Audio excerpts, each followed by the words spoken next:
পুনৰ বিতৰ্কত শ্ৰীমন্ত শংকৰদেৱ সংঘ যক্ষ্মা ৰোগত আক্ৰান্ত হোৱাৰ বাবেই নামঘৰত প্ৰৱেশত বাধা এটি পৰিয়ালক।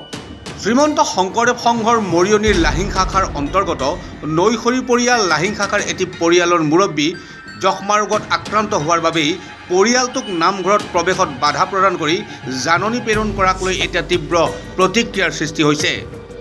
মৰিয়নিৰ নৈখী পৰিয়াল লাহিঙৰ ৰোহিণী শইকীয়া নামৰ এজন ৬০ ঊৰ্ধৰ ব্যক্তি যক্ষ্মা ৰোগত আক্ৰান্ত হোৱাৰ পাছত ৰোগীজনৰ পৰিয়ালটোক নামঘৰৰ প্ৰৱেশত বাধা প্ৰদান কৰাৰ সমান্তৰালভাৱে নামঘৰৰ চৌহদৰ ভিতৰত থকা পানীৰ টেংকিৰ পৰা খোৱা পানী সংগ্ৰহত বাধা প্ৰদান কৰি জাননী প্ৰেৰণ কৰাক এতিয়া ব্যাপক প্ৰতিক্ৰিয়াৰ সৃষ্টি কৰিছে। মন কৰিবলগীয়া, শ্ৰীমন্ত শংকৰদেৱ সংঘৰ নৈখী পৰিয়াল লাহিং প্ৰাথমিকৰ তৰফৰ পৰা খোৱা পানী সংগ্ৰহত বাধা প্ৰদান কৰি জাননী প্ৰেৰণ কৰাত বিপাঙত পৰিছে ৰোহিণী শইকীয়াৰ পৰিয়ালটো। জানিব পৰা মতে কোনো ধৰণৰ বিশুদ্ধ খোৱা পানীৰ ব্যৱস্থা নথকাৰ বাবেই ৰোহিণী শইকীয়াৰ পৰিয়ালটোৱে জনস্বাস্থ্য কাৰিকৰী বিভাগে নৈখী পৰিয়াল লাহিং নামঘৰৰ চৌহদত স্থাপন কৰা পানী যোগান আঁচনিৰ এটা টেংকিৰ পৰাই খোৱা পানী সংগ্ৰহ কৰি আহিছিল। কিন্তু শ্ৰীমন্ত শংকৰদেৱ সংঘই এনেদৰে জাননী প্ৰেৰণ কৰাত দুৰ্ভগীয়া পৰিয়ালটো এতিয়া কেৱল মাত্ৰ বৰষুণৰ পানীৰ ওপৰতহে ভৰসা কৰিবলগীয়া হৈছে।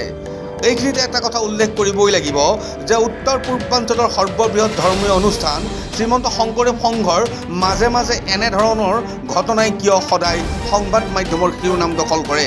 খোৱা পানী সংগ্ৰহত বাধা প্ৰদান কৰা কাৰ্য আচলতে কিমান গ্ৰহণযোগ্য এয়া কিন্তু বিচাৰ কৰিব শ্ৰীমন্ত শংকৰদেৱ সংঘৰ ভিতৰত থকা বৈষ্ণৱ বান্ধৱসকলেই। মানে আমাৰ গাঁওখনৰ নাম হৈছে লাহিং গাঁও।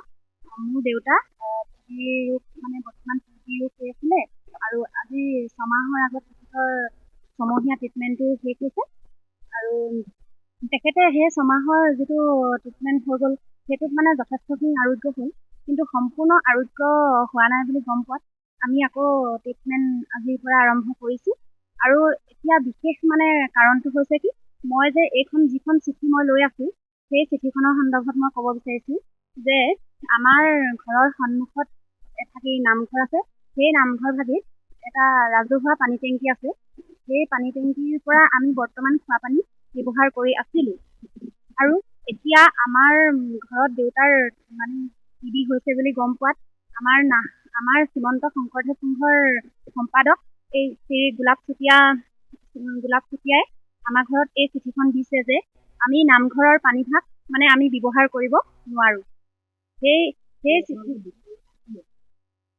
এতিয়া আমি বৰ্তমান নামঘৰৰ পানী খাই আছিলোঁ, এতিয়া আমি বৰ্তমান বৰষুণৰ পানী খাই আছোঁ। আজি বৰষুণ দিছে, কিন্তু কাইলৈ বৰষুণ নিদিলে আমি ক'ৰ খাম? তেতিয়াহ'লে আমাক খাল আৰু পুখুৰীৰ মানে গেলা পানী খাবৰ কাৰণেতো আমাক আগবঢ়াই দিছে। বিকল্প পথ মানে আমাৰ বৰ্তমান আমাৰ ব্যৱস্থা বৰষুণৰ পানীৰ বাবে বেলেগ ব্যৱস্থা নাই। আছিল আমাৰ ঘৰৰ মানে ভেটিটোত বিশেষ মানে পানী উলিয়াব নোৱাৰিলে, মিস্ত্ৰীও আহে 2বাৰ 3বাৰ, কিন্তু পানী বিশেষ আমাৰ নাই মানে। এতিয়া ভুগি আছোঁ মানে। এতিয়া আমাৰ ঘৰত সদস্য বৰ্তমান মোৰ দেউতাৰ সৈতে 5। এতিয়া শ্ৰীমন্ত শংকৰদেৱ সংঘৰ গুৰুজনাই এইবোৰ কোনো শিক্ষা দিয়া নাই। এইবোৰ মানে আমাৰ গাঁৱৰ ভেদভাৱ ৰাখি মানে আমাক এঘৰীয়া কৰিবৰ কাৰণে এইবোৰ যেন মানে আমি ভাবোঁ মানে হয়। Bureau' report MN24।